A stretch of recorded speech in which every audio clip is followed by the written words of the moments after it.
Oh, it's a 7. Wow. All right. Thanks everyone for joining us tonight for the day 3 of You Are Not Alone Summit. We have a very, very, very special guest who I call the automotive hero, Steve Whitton, with us today to talk about how we can uncover our purpose. So we have a few people already joining today. So please pop it in the chat where you are joining from tonight. So we've got Lynn from Essex. Hello. We've got Diane from Leicester. Lovely, thank you. I mean, you can all see Steve and his lovely MENable banner just behind him and the lovely slides as well. And so I just want to talk a little bit about how I met Steve and to introduce him a little bit. Hello, Steve. Am I embarrassed? While you do that, I've forgotten something. Wait. Oh, okay. Sure. So how I met Steve is that I was scrolling through my LinkedIn and I saw a video, a vlog with Stephen in there, and then he was talking about, oh, hello, welcome to Twat in a Hat vlog, and I was like, did I just hear it? exactly like that. And then Steve was just taking a walk in the nature, beautiful nature, and he was talking about something. And I never really listened to vlogs or something like on LinkedIn, but I was intrigued and I was like, what is he saying? And then I started listening, and it was a very, very insightful vlog that I heard. And then since then, I got in touch with Steve. Steve is wonderful. Many of you in the automotive sector would know Steve. I actually had many colleagues telling me after I was, after I got in touch with Steve, and they said that Steve kindly accepted my invitation to speak at the summit. And they said, oh, I know Steve. He's a great guy. He's fantastic. So many of you would know. So hello, Steve. Welcome to the summit tonight. Hello, how are you? Well, thank you. Yeah, well, what a welcome that was. Amazing. Thank you. That I don't deserve that. That was great. So really appreciate it. Yes, and it's great to be connected with yourself as well. And between us, we're going to open up the door to this subject and make sure everyone's talking about it. So. Absolutely. And thank you, Steve. And we already had a few more people joining. So yeah, we also have Danielle joining from Bedfordshire. Hi, Danielle. And everyone else, just pop it in the chat where you're tuning in from tonight. We'd love to hear from you. Oh, hi, Joy. All right, so Steve, if that's all right with you, I'll pass over to you so you can start your talk for tonight, uncovering your purpose. Thank you. Yuntong, thank you so much indeed. Yeah, good evening, everyone. I'm Steve Whitton. I've had a lifetime in the automotive industry, and most of that, as I'm about to explain to you, was spent trying to work out what my purpose and what my real kind of meaning of life and everything was all about. And lots of stuff going on around me, and I'll share some of that as well with you in terms of how that all came together. But one of the things when Yuntong and I were talking about doing this session as part of this summit was that we kind of agreed that actually, most people have had, oh, hang on, struggling, there we go, 1 second. Bit of technology, there you do. Most of us will agree that last year has been a bit of a reflective year for most people. And, of course, it's pretty much the anniversary of a year now since we went into the first lockdown. And everyone has had an opportunity during the course of the last year, I think, to reevaluate their life and think about what's important to them. Of course, we must remember anyone who's lost loved ones or has been ill themselves. And, it really has been a very, very tough year for pretty much everyone in one way, shape or form. Now, looking at some numbers in terms of reflecting what we're actually going to be talking about, that what we know is that suicides are at a 30-year high. Now, that's almost inconceivable, really, because life in the world as we know it is actually better than it's ever been. We've got more at our disposal. We're better off medically. We've got more technology. We have more ability to connect and join up with people. And so for that figure to feel to be that high is actually really quite scary. But behind that, what we see is that a lot of people are actually, in the run up to the pandemic, and of course the pandemic's probably for many people lifted the lid on this, what we found is that a lot of people are actually feeling quite hopeless. Incidents of depression have gone up, and people feel alone and empty. And it is possible to feel alone and be lonely, even if you are surrounded by people who love you. And it's still, that loneliness is a feeling that sits kind of within you. Now, I've got to say, I will share bits of the story that's kind of led me to this as we go through the presentation. But what I would say is that all of the above really included me. And a lot of that was because of spending many, many years searching for and trying to work out what's my actual purpose. What is it that I'm really all about? So what I've got lined up for you today is to have some thoughts around where it all started for me. So share a bit of that with you as well. Recognizing the important state of ego. And we often talk about ego, and I've been in the automotive industry for 35 years. So I know all about ego, and everyone who's ever seen me driving any of the cars that I've had will know that a lot of that is based on ego. So I'll also share with you a bit about how the bubble actually burst and what happens when it does. And then also around the birth of a movement. And Yuntong has already kindly mentioned the banner behind me. And that is now my purpose and my kind of life's work, if you like, all wrapped into, not into one banner, but into the thing that sits behind that. So I'll share with you what that's all about as well. And really look into how that's actually awakened my purpose. And if there's anything that we can do during the course of that ignites something for you, inspires you, makes you think, then that's really what this session is really all about. Within that as well, I'll share with you some of the recognizing of the 4 levels of consciousness, and I'll share with you a 5-step simple process that I've affectionately named balls. So I knew you laugh, Yuntong. I can see her chuckling. We had a chuckle about that the other day. So yes, I am at some point in the course of this presentation going to show you my balls, and then within that there will be some actions, some takeaways, and some next steps for you to consider as well. So of course, as I've alluded to, my life has been pretty much cars, cars, and more cars. As you can see, I started off in the industry there as a fresh-faced guy with hair. All those years ago, working in a car showroom, selling cars, working with lots of people, having loads of fun. 35 years down the line, 3 stone heavier, a wife, 2 kids, and somewhere in the region of 9 jobs, including my own businesses. And really, I learned that pressure was my middle name. Working in an environment that was pressurized, that was very competitive, that was very aggressive, actually was, even though I wasn't working directly in the associated businesses that I was in, I was very much a part of that whole kind of environment of, pressure, pressure, pressure. And you kept pretty much a lid on how you were feeling, what you were doing, what was going on for you. And no one ever really talked about it. And I believe now that, mental health issues have always been there. It's only really been the last year or so that things have started to come to the fore and people are finding it now more acceptable to talk about it. But it certainly was always there. We just kept a lid on it and did things in our own way.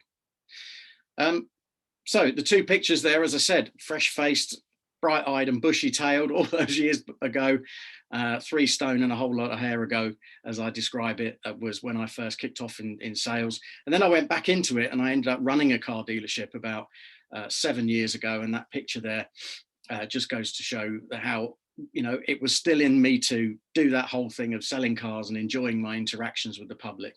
That young lad is memorable there because his dad contacted us and said that he'd been having some fairly aggressive cancer treatment and they wanted to treat him to his first car. And so we made sure that we bent over backwards to look after him.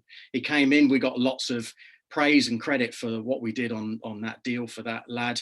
But the day after, I received a phone call from my boss who said to me, that deal actually lost the business £200. And I said, well, that's fine because of the PR that we got from it, and we have a happy customer and all the measurements around customer satisfaction and so on. And he said to me, no, you didn't listen to me. We've actually lost £200. Don't do deals like that again. And it was at that point I started to think, do you know what?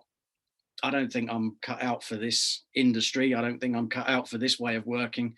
My values sit too deeply around other stuff for me to want to work in an environment where they put where they put profit before people.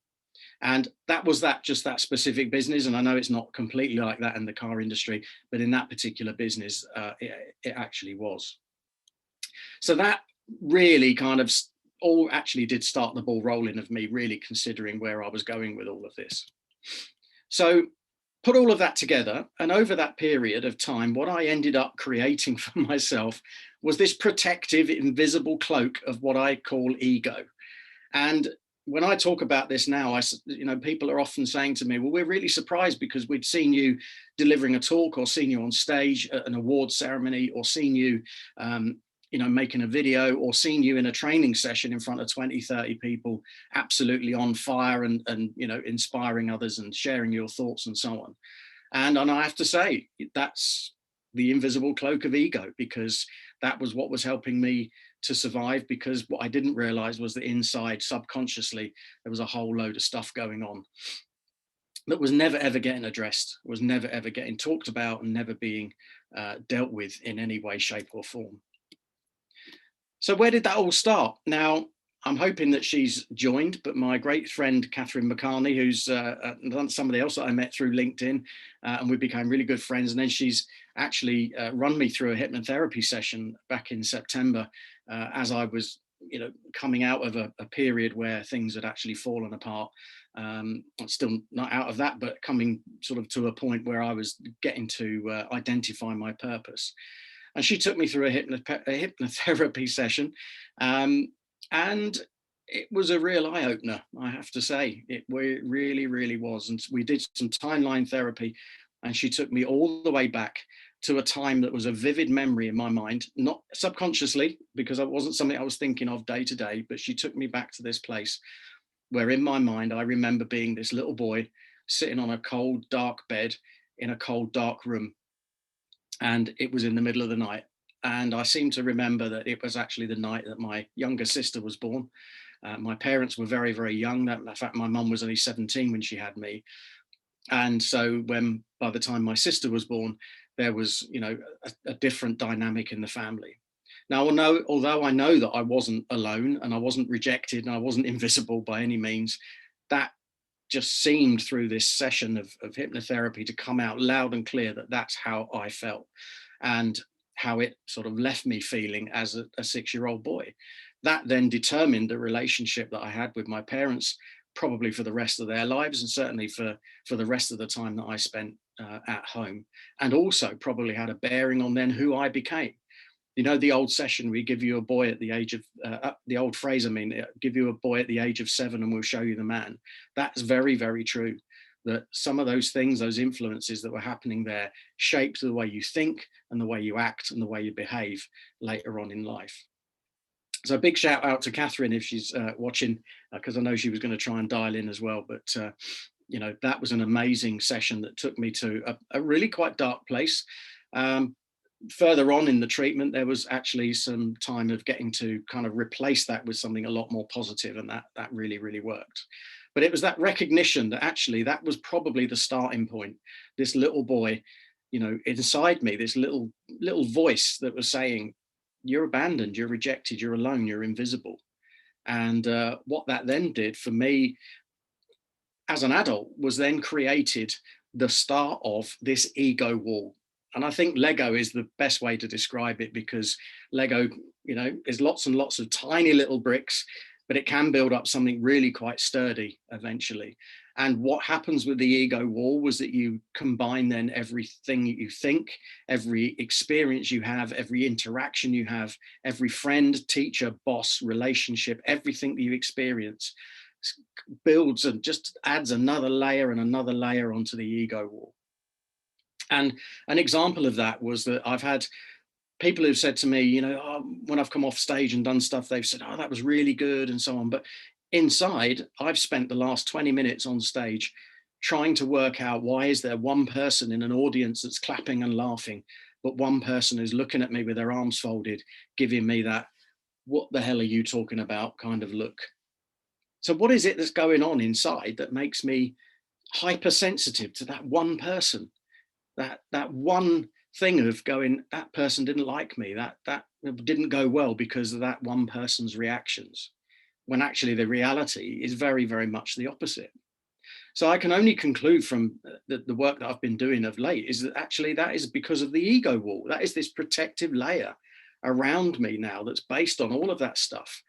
that actually creates this kind of, get back. It's a shield. Don't come anywhere near, but makes me sensitive to what other people think. So to sum that up, for me, the ego is this kind of approval seeking social mask of comparison to other people. And we also then use it to blame things outside of our control. We blame what's going on in the rest of the world. We blame, whether it's politics or the weather or the economy or the pandemic or whatever it might be. We blame stuff that's going on for what's happening to us and how we feel and how we interact with the rest of the world. And that, I'm sorry to say, is what the ego does, because the ego is there to protect us. It's this protective layer. The trouble is, and the thing that I found, is that is really difficult to sustain. In fact, it's virtually impossible. And what it does as well is it actually impacts on your ability to be happy and your ability to have joy and abundance and feel like you're being fulfilled in your life. And it doesn't matter that actually, I was that guy who's driving around in the flash car, dressing nice, going to nice places, getting business class flights to nice exotic locations and standing up on stage in front of 100 people and doing all of that stuff. And to the outside world, making it look like everything's absolutely rosy, which by most standards, it absolutely was. But in here, something else was going on, or in there, something else was going on. And it was all those thoughts and everything that was coming together to make me think the way that I did. So probably like many others, and I said at the beginning that this has been a very reflective year, in early 2020, the bubble burst. And I'll spare the details, but suffice to say, I eventually opened up about some things to my family, and that caused some real angst moments and caused massive issues, if I'm honest, and is not by any means over yet. And that was really tough, and took me into some fairly dark places, and also took other people into dark places as well, because they were, all assimilating this new information and found it very, very difficult. And all I would say at that point is just have a quick read through of that little phrase, because I found myself rapidly going down a route of despair. And there's one or two people who might have dialed in who've actually helped me with that. My friend Susie who lives out in Norfolk, bless her, she actually talked me down on a couple of occasions when I would ring her up and I would be parked in my car with the engine running next to a mainline railway station and telling her about just how desperate I was. And she would say to me, do not come off this call. Stay with me, talk to me. And she would talk me through it. But what happened eventually over a period of time, and I hate to say that the pandemic worked in my favor, but it gave me a period of time to stop and reflect and think and spend time on my own. And what it actually caused me to know was there's two routes out of this. Both of them have the same destination. But the reality of it is one of them is despair and will probably make that destination quicker. The other one is hope. So what I had to do for the purpose of the people around me and the people who were telling me, don't do it, was to find hope and think about what that was. So bearing in mind I'd had a lifetime in the industry. I'm a man, allegedly. I am also part of that whole egotistical industry that says you've got to be tough, you've got to be aggressive, you've got to be confident. I thought actually one of the best ways to consider about moving forward with hope was to turn what had happened for me into something positive, because I thought I can't be the only 50-something man. I know, I don't look it, I know, you didn't have to say that, but the only 50-something man in the motor industry who's got to that point of having the bubble burst. So what did I do? I sat down and with some friends, I created a little something. And hopefully this little video that I'm going to play you next sums up what the hope for me was really all about.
So out of that situation for me, MENable was born. Now, this isn't a selling job on MENable, we don't need to do that, but this really was how I kind of found my opportunity to go down the route of hope and do something that felt like it was my purpose, like it was what I was actually put here for. And it has absolutely awakened in me something completely different that Yuntong knows. We've talked about this a lot, as have I with many people perhaps who are tuned in. So what that came from was this realization. It was an awakening. And I sat back and I thought, I know I'm not the only person. I know I'm not the only guy of a certain age who's been in an industry for most of his life, who feels this way, who has experienced this and has got to this point of, I don't know what to do. I don't know what decision to make. I don't know where to go. It feels desperate. I knew that would be the case. So I put some things together and started aiming to reach out and say, if you are in the industry and you are a man and you are feeling like that, talk to us, reach out. You know, we want to support you. What I didn't expect was that this was going to take me on a journey that's connected me to something bigger. And when I say bigger, I mean massive. And from September, since its inception, of a few ideas of me sitting in the garden with my head in my hands, talking to some friends, to as I stand here today, 24th of March, you know, we're now global. We've got 21 ambassadors. We've got people shouting from the rooftops about what we do. We've got dealers and management companies, you know, coming to us, people from within the industry who want to be a part of this because they recognize the same thing.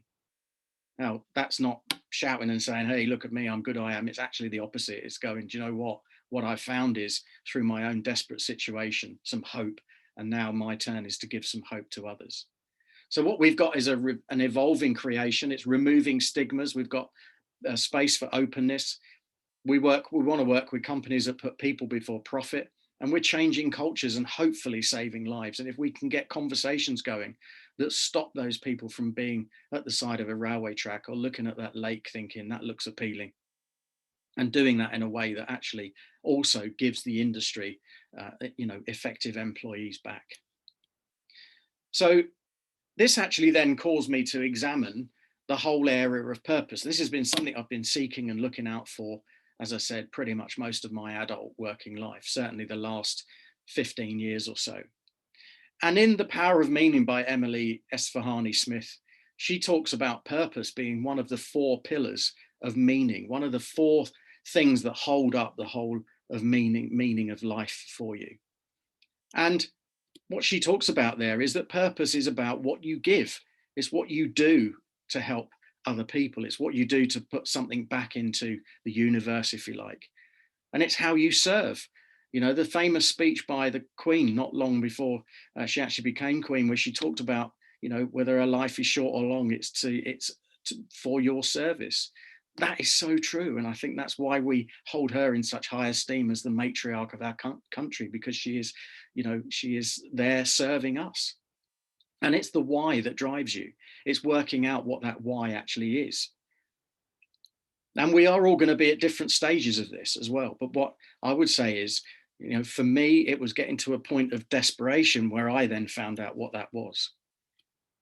So under the heading of belonging, that's about love and forgiveness, because one of the key powers that we have within us is the ability to love.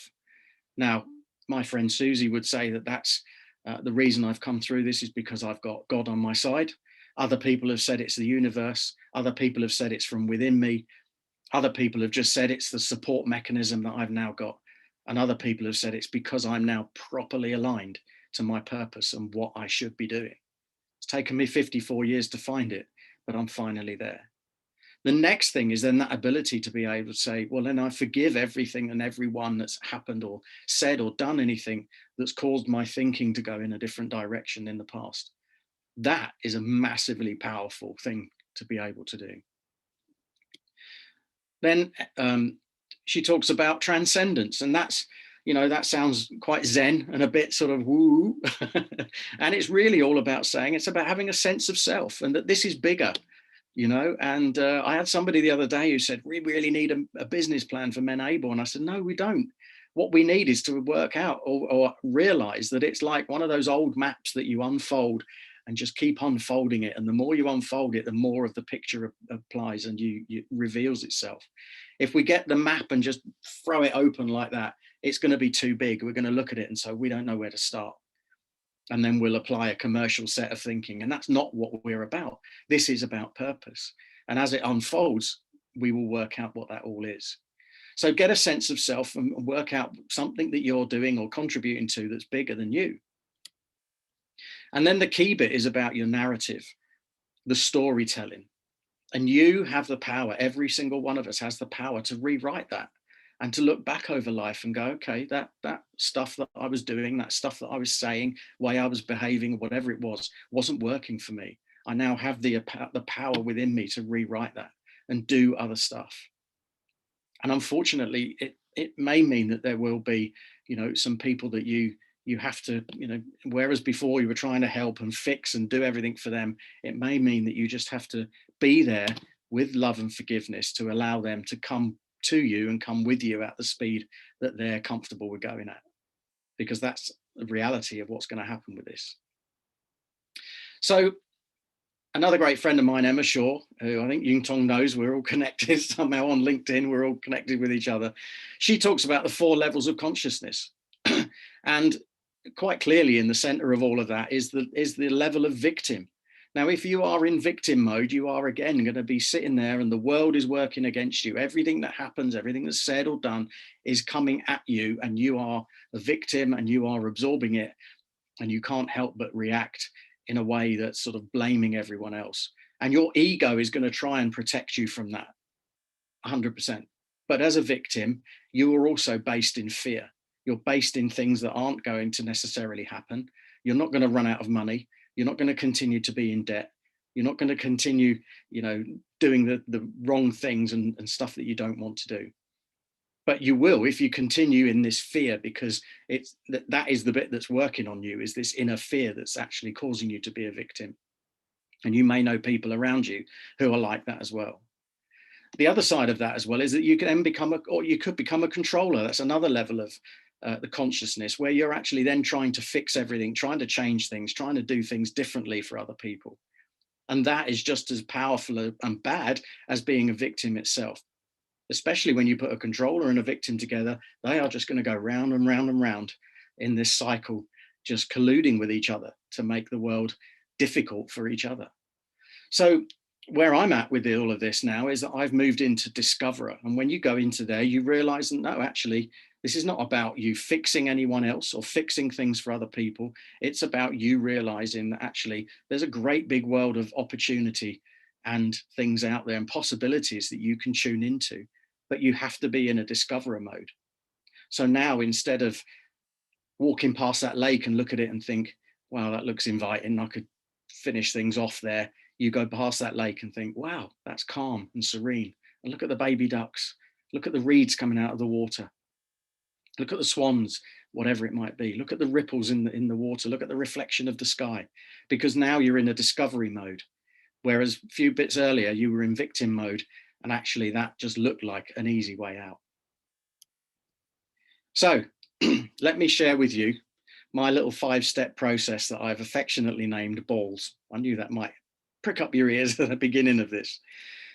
So as you go through this journey of identifying and uncovering what your purpose actually is, and bear in mind, each one of you will be at a different stage with this, depending on what's going on for you in life. And that's fine, that's okay. And so this is what actually helped me. And it's really quite a good way to just structure an approach. So the first step is to recognize what I call the bucket of overwhelm. A great friend of mine, Jonathan Burston, who's a divorce coach, I've talked to him a lot, and he talks about one of the things that happens during that process is that you become overwhelmed.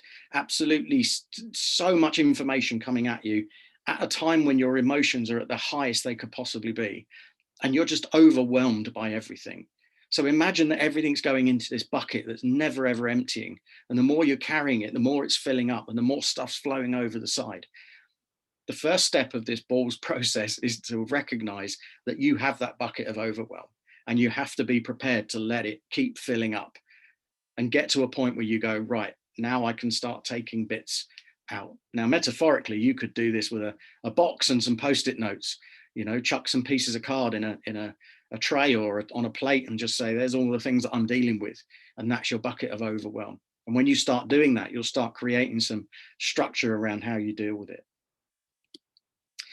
The next step for me is to acknowledge what's going on. Now, if you were in a workshop scenario with me, I would now have you going through and creating a little sketch.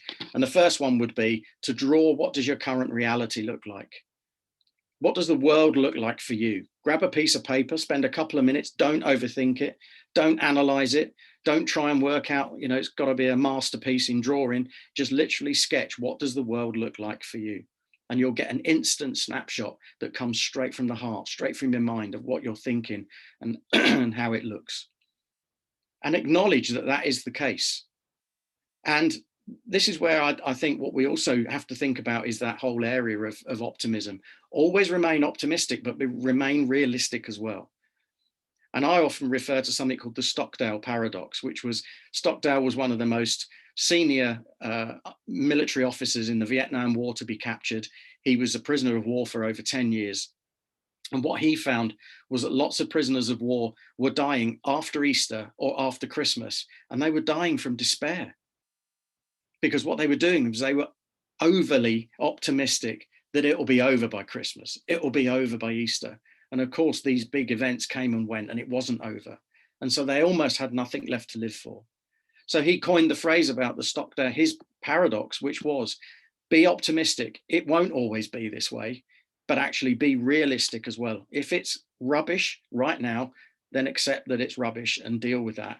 And again, go back over your bucket of overwhelm and work out what things you can change and what you can do about it. And you know this happens for people. You know, when you say to somebody, how are you feeling? And they go, oh, I'm okay. Same crap, different day. Oh, you know, tomorrow's another day. And all those sort of typically British things that we say to just accept that actually what we're doing is we're going round and round in that circle of current reality. We're just in the same stuff day after day after day. So the second part of that activity would be to then say, well, let's look at your desired future state. Be utopian. Where do you want to go with this? Draw another picture that says in 12 months' time, what's that going to look like? Now, this isn't about having big dreams or aspirations that you can't reach. This is a genuine picture of, well, what would that look like if you did something about it, if you changed it? I've got a great friend of mine who may even be listening in now, who wants to leave his corporate job and go into being self-employed. So, okay, do this exercise. Current reality, desired state. Where do you want to be? Draw that out. Draw a picture of what that looks like for you. And then the key bit when you've done that is to list your actions, because without an action plan, you ain't going anywhere. All that'll happen is you'll carry on going round and round current reality. You'll never get up to where you want to be. And your list of actions is the key bit to moving you towards your purpose. Because that exercise alone, that visualization of the future, will give you indicators of what your purpose actually is. And there'll be something in there that will spark a fire in you and you'll go, yes, that's where I'm going. That's what I'm doing. But the key bit is to list your actions. Quick wins, short terms, medium term, long term actions. Those are the bits that are going to get you there. If you don't do that, you will stay in current reality. And that's not where we want you to be. The next thing is live and breathe who you are. I remember years ago when I first started working for Volkswagen, I had the obligatory second or third day chat with the boss who sat me down and said, where do you want to be in 10 years' time? And I said, I'd really like to be a director of this business. I never was actually, but that's what I said on my very first day. And he said to me, well, if that's the case, you need to live and breathe that role right now. And I said, well, what do you mean? Like strut around like I own the place? And he went, no, just act, behave, and look and feel as though you are that person already. And that really stuck with me. Now, it didn't always work every day, of course, but it really stayed with me to think, actually, you can live and breathe that person. You know, there's a great phrase that if you walk through an airport and you believe you're world famous, you're going to walk through that airport in a different way to if you just think you're little old you. You're going to walk through with your head held high and just go, everyone's looking at me because I'm world famous. Now, don't be arrogant with that and don't barge through to the top front of the queue, because that's when we go back to going in airports, by the way. But the reality is, give it a go. It does feel really good. And then the final thing on that is to see, hear, and feel the results. And all I can say to you is that I've done all of these over the last few months. And what's happening for me now is that stuff is coming my way, mostly through LinkedIn, email, phone calls, connecting with people like Yungtong, who's then saying, you know, will you do this? Will you do that? And that for me is seeing, hearing, and feeling the results of overcoming and dealing with all of the first 4 of those other points. So when you do all of that, there is a workshop version of that as well, if you want to get into more information about that. But remember, get ready for your purpose and the new normal. We're all heading towards a new normal. What does that look like? I was talking to somebody today and we were saying, you know, it's going to feel really odd after 3 months off, putting a pair of shoes on again. You know, maybe the trousers or the skirt doesn't fit anymore. You know, maybe that commute to work is like, oh, really? You know, after you've had all this time doing what you want to do. So remember, whatever that looks like for you, I'm a great believer in that you weren't born to be a job. You weren't born to be a job, and you have the right to work for an employer that actually gives you purpose and gives you hope. And there's a lovely story of John F. Kennedy back in the days of, you know, the first exploration of space, going to NASA and stopping a janitor, a toilet cleaner, and saying, hey, what's your job here? Pretty obvious if he's cleaning the toilets. But this guy turned around and said to him, I'm helping to put a man on the moon. You know, which I think is just lovely, the thought that this guy is just so bought into the purpose and the mission of what that organization is about, that even though he's doing what for many would be the most mundane of jobs, he still feels that he's a part of that bigger picture. Remember that stuff happens externally, and you happen internally. You happen within here. You know, and that is the route to finding your purpose as well, is it's you happening in here. There is stuff happening outside, and you know, you may believe in whatever you believe in that helps you with that energy to get the stuff coming to you externally, but you actually happen in here. And that goes back to the point about rewriting your narrative. We all have the capacity to do that. Don't forget, there's a great new world out there in discoverer level, and your purpose will give you back from what you give, how you serve, and it will give you the why. Simon Sinek talks about the why. Find the why all the time. And that's really, really important. Why am I actually doing this? What is this really for? Don't forget, purpose is a key pillar in the whole thing about meaning. And as you become your purpose, as you be, that's really important, you know, as you just be you, watch out for the negatives, because they are still there. And some would say there's actually dark forces at play that want to pull you back, because they don't want you to succeed. They don't want you to do what you're meant to do. They want to hold you back and make you comply and be like everyone else. So watch out for that. How you react to it, of course, is up to you. And that goes back to some of the other stuff we've shared already. So finally, I'm not sure how I'm doing for time. I'm getting carried away. I'm really enjoying myself. Just about right, I think. Finally, 2020, although it was a year of reflection for me, did actually give me a gift. Now, because of COVID, I've not met him yet, but I do have a grandson sitting in the wings. And yeah, it's amazing. It touches here. And no doubt at some point we will have the most fantastic relationship. And it just has given me a sense of meaning. That is now my meaning. So I hope that's been useful. Obviously, Yintong and I will love to get some questions, get some chat going. There's a few bits of sort of socials and contact details there as well. If you feel that you want to get in touch, then there's various ways you can. LinkedIn is my favorite, of course, if we're not connected on LinkedIn already. So thank you very much. Oh, thank you so much, Steve. I know I'm the host, but I felt like I was just so engrossed. I was just so focusing on what you were saying. That's just amazing. We have some lovely comments from Philip. Brilliant stuff. Many thanks. So thank you, Philip. So yeah, please pop any questions you have in the Q&A chat box, and we have some questions as well. So, well, actually, from me, Steve.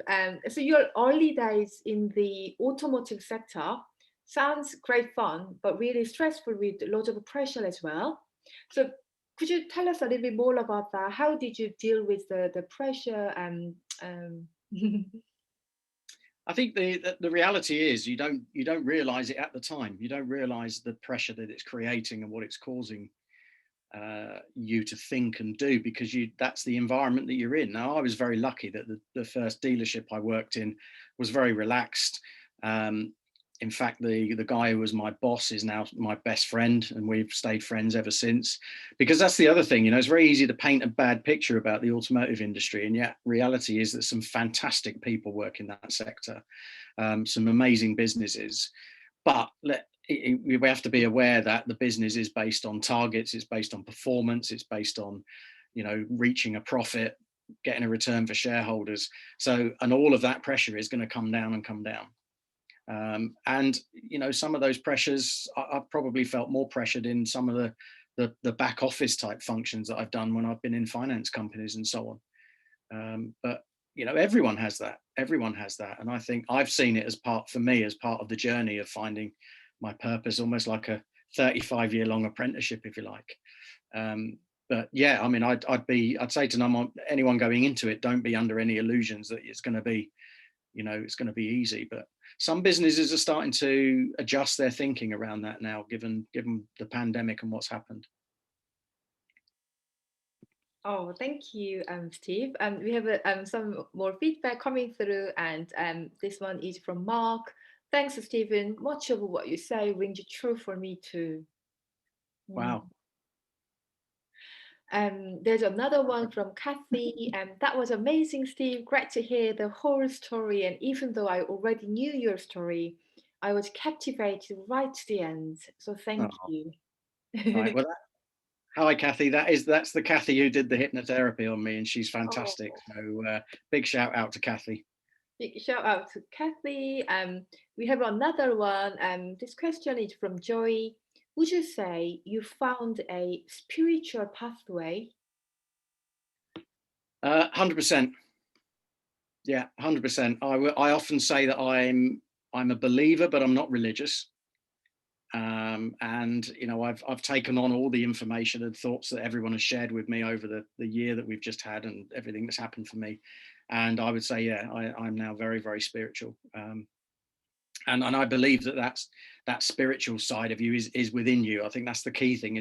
For me, I believe it's in you. It's not an external thing that's happening. It's an energy that sits within you. Oh, that's great to hear, Steve. Thank you. Oh. Have you won friends or lost friends with this new attitude? Yep. Both. Yeah. What could I say to that, other than coming to a conclusion that going forward, the people who are in my life in future are the ones who are meant to be there, as tough as that is. Yeah. Could you tell us a little bit more about that? Sorry if it's a bit painful to talk about it, because if you've lost some friends along this new path, but how was this journey to you? Winning new friends, but losing your friends as well. Yeah, I mean, it is tough, but I've become quite matter of fact about it, and more tough and more resilient. But actually, on the basis that, when I said before about belonging is about love and forgiveness, that first pillar of meaning. And what I'm able to do is, if any of those friends came to me at any point between now and when I eventually depart and said, look, we want to forget that, or we got it wrong, or you got it wrong, or you're an idiot and this is what we think, then whatever it is, I would say, okay, well, I forgive you, and let's move on. It's not about holding any grudge or bitterness or resentment. That's the absolute opposite of that. Oh, you're a very forgiving person, Steve. Amazing. We have I wasn't always. That's the thing. Before I was kind of, if you do me wrong, or you make it obvious you don't like me, then go. Whereas now I'm like, okay, there's enough room on the planet for all of us. Absolutely. We have some more questions coming through. One from Philip. If you could start your career again, what would you do different? Oh, it's a very interesting question. Thank you. If that's the Philip I think it is, I'd go into marketing. No, I wouldn't. If I could start my career again, see, now interestingly, one of the things that I very nearly did was I don't know if you're familiar with this, Yuntong, but I was very nearly a blue coat at Pontins, which is it's a part of the entertainment team at a holiday camp. And I was very nearly, I actually got offered the job. I very nearly went and did that. And I think that would have taken me down a route that could have got me into the world of entertainment. I've kind of come back to it a little bit in this disjointed sort of way. But yeah, that's the route I probably would have gone down. But what I recognize now is, why was I going after that when I was 18? You know, what I recognize now is it was my ego that was driving that. You know, it was this protective wall of, you know, subconsciously I felt invisible and left and abandoned. So what's the best way of dealing with that? Put yourself on stage in front of 300 people who are all laughing at you. Does that make sense? So it does. And I think that would probably resonate as well with a lot of stand-up comedians, a lot of actors, a lot of people in the performing arts probably would say the same. It does absolutely make sense, Steve, and thank you for sharing such authentic and thoughts with us. We have another feedback from John. Thanks, Stephen. Great talk on inspirational example of moving from victim to survivor to victor. Oh, I like that. Can I have that in writing somewhere? Of course, I share I share it later on, but all of I wouldn't say victor just yet, and you called me the automotive hero. There's probably a lot of people who would disagree with that, but I certainly don't wear my pants on the outside of my trousers and have a cape go around rescuing people anymore. Okay, there's another question coming through from Lynn. I understand from other people that the most outgoing personalities are those most likely to suffer issues. Was humor part of your coping tools? 100%. 100%.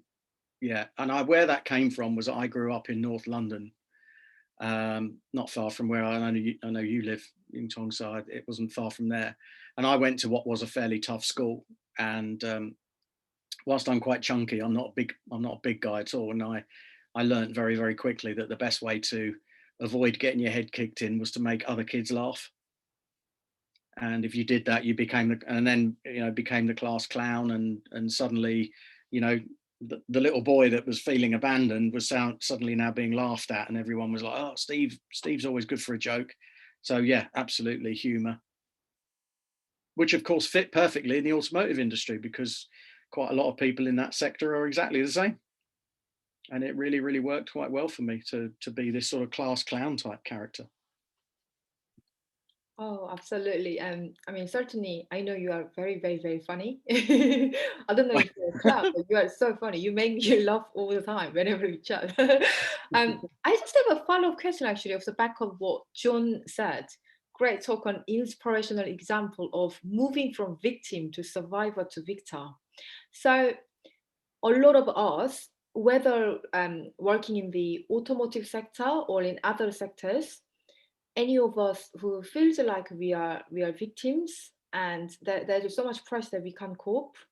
Is there anything you'd like to share with them, Steve?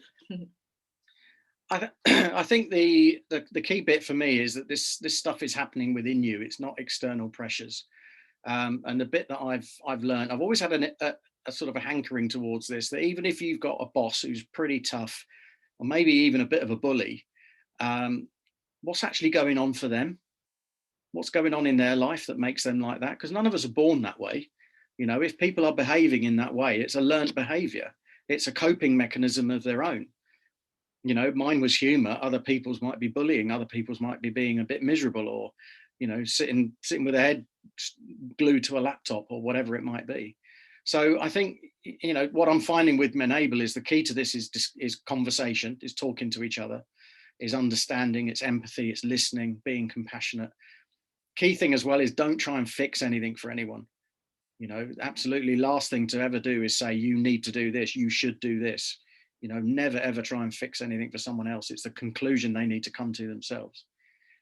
But remember that everything that you're feeling is happening inside. It's happening in you. It's your thoughts, as Kathy would say to me often, it's mind. You know, we would speak to each other a lot, and when one of us is a bit down, you know, the other one would say, it's just your mind, it's just your mind working, it's your thoughts, it's everything going on that's causing you to feel the way you are. And it's what you're making those thoughts mean. Absolutely. That's really helpful, Steve. Thank you so much. Just on that then, imagine that if someone is working in the sector that has a particular culture, let's just say automotive, and they have a lot of pressure to deal with every day, and they talk to their colleagues, but what they hear back is, toughen up, mate. Just get on with it. Man up. Don't whingy. How then could we practically deal with that? If that's the response you get, how can we part of the sort of a movement like MENable, just to change the culture, but also to help ourselves as well? You've absolutely just described the automotive industry. There is still very much I think that the affectionate phrase that's used is "suck it up, buttercup." You know, it's a little bit of a come on, we're all in this together sort of thing. And I know it actually in a lot of cases comes from a good place, but where it also comes from is an inability to understand and empathize. And you know, we do have a tendency to be lacking emotional intelligence quite often. And I think a lot of organizations, and particularly what I'm seeing is male dominated environments, are like the video that I showed are trying to portray. You know, it's about being strong and being competitive and being aggressive. And I think what we've done over many years is kind of suppress the natural feminine side of men, but actually over promoted the dysfunctional masculine side. And a lot of businesses, like the automotive industry, will then promote people because of their performance, because of their activity, or because of their ability to hit targets. You know, and of course then what happens is, before you know it, you've created a culture, you know. And I think what I'm starting to see now with conversations I'm having is that there are some senior leaders who are now going, yeah, that worked for us, didn't it? But now we've had this situation, we really need to, that's not going to carry on working for us, is it? And I'm saying no, because people are now coming back going, hang on a minute, I've had 3 months off and the government have been paying me, and it's not acceptable for you to talk to me like that, you know. And whilst yes, MENable is a movement, we're not a militant movement. We're not going to be walking up and down the street waving banners or anything like that. Not those sort of banners anyway. But you know, we are saying that it's within each one of you, and if we all start doing this, and all start doing this from the heart, and identifying what our purpose is, you know, then we're on a journey to creating a new normal. That's really helpful. Thank you, Steve. And we have another question. And please excuse me if I don't pronounce your name right. I'm so sorry. I'm torn between Ruth or Ross. I'll go with Ross. I think that's Russ. That's my. That's, oh, okay, brilliant. So we have my good friend Russ. He's based in Phoenix in Arizona. So maybe give him a quick shout out. You've gone international, you and John. Yay! You have Steve. Having said that, it's only about midday over there. So. So Ross, thanks for joining from Arizona. How can the automotive sector advance this awareness leadership? Yeah, I think we've started the ball rolling in the UK. Russ is working with us on MENable in the USA as well, and what we've started to do is kind of a pincer movement, because what we've done is we've created a groundswell of people in the industry who are saying, yeah, actually, no, we should be talking about this stuff. We should be doing, you know, supporting each other and being more empathic and more emotionally intelligent with each other. So we're creating this kind of groundswell, and then we're using that to go to leaders and saying, do you realize this is what your people are saying? This is what's going on in your business. And what we're finding is the enlightened ones are going, yeah, we kind of suspected that. What can you do to help us? So it's kind of it's a mix of sort of bringing the two things together. But I think as Russ's question alludes to there, 100% the answer is leadership. And I had a conversation with a CEO today of a dealer group who rang me and wanted to talk about getting on board with us. And I said to him, I said, look, I don't take this the wrong way. I said, but in no uncertain terms, this begins and ends with you. I said, if you saying to me that you're going to, offload what we talk about to your HR manager or your sales director, we won't be working with you. I said, because it starts in your office. And he sat back and he went, fair enough. So yeah, absolutely starts with leadership. That's fantastic. Well, lots of leaders in the automotive sector tuning in. Now you have the task from Steve. So I've taken up the mantle or the baton, yeah. We have some feedback from Joy. The stereotypical roles that boys and girls learn can be undone. We have both been conditioned. Things are changing. Yeah, and I have to say, I'd like to explore what schools are doing in this regard as well, because I think, you know, that's certainly where it started for me. I mean, there's a great guy. I don't know if you or any of the listeners are connected to a guy called Sam Moyne, who runs an organisation called Student Breakthrough, and he's doing exactly that. He's going into schools with a similar message and saying, look, you know, these stereotypical things are not fit for purpose anymore. You know, we shouldn't be encouraging boys to go that route and girls to do that. And of course, we see that in automotive, because if you know, vast majority of boys who perhaps aren't as academically gifted, one of their options is to go and become a mechanic. You know, well, okay, what if a girl wants to become a mechanic? Really? You know, it's so we've still got a lot of work to do on that. But yeah, it is changing, but very slowly. Oh, that's great. Thanks, Steve. We have a couple of minutes left. So Okay. I need the last 1 minute just to wrap up. But could you just tell us a little bit about what services and, you know, how you help other automotive, you know, sector from MENable, please? Yeah, it's a very good question, actually. We're still working that out day to day as we go at the moment. It's like there's the map unfolding that I was talking about earlier. But in essence, MENable is a membership scheme. And what we're finding is we're rapidly going to become working as a kind of broker, whereby we would put businesses in touch via us with the right people to offer treatment or counselling or coaching or whatever. And of course, I've got, you know, a good team of people around me that I can use. If Joy Langley is the Joy who's on there, she's one of them. She knows who that is. You know, we can do that sort of stuff, but our job at the moment is raising awareness. Our three pillars are awareness, education, and prevention, and we are very much in the awareness stage. And what we're doing is we're getting leaders coming on board saying, yeah, I want to be a part of the movement. What do I need to do? And we're saying, well, join, shout about it, tell everyone you're part of the movement, and then we'll work out what that needs to look like from an education point of view. What I would just say, though, is that one thing MENable is it's not a course. And the reason I say that is I've had 35 years or 20 years of which has been training people in the car industry. And what we've done is we run courses that are affordable and you know, achievable, but they're not meaningful, because we've had people turn up for courses and the typical is, what time's this finish, mate? I've got to get back, or I've got a meeting, or I've got customers to deal with. And you know, the industry has been too cynical, too reactive, and this is a bigger issue. And that's the one thing we won't do is courses.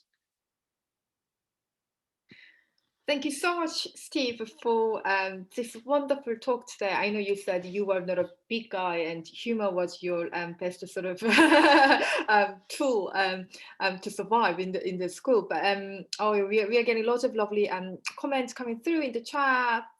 Great stuff. Thanks, Stephen. Great talk. Loved it. Thank you. An hour well spent. Fantastic. Thank you so much. I just wanted to say that I have never met you physically. No, we're going to sort that out, though.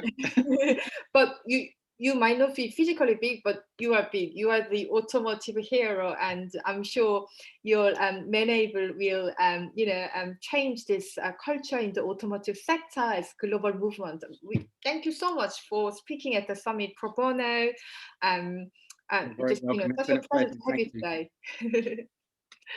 Thank you so much, Steve. And thank you everyone for joining today, all the lovely questions and all the comments.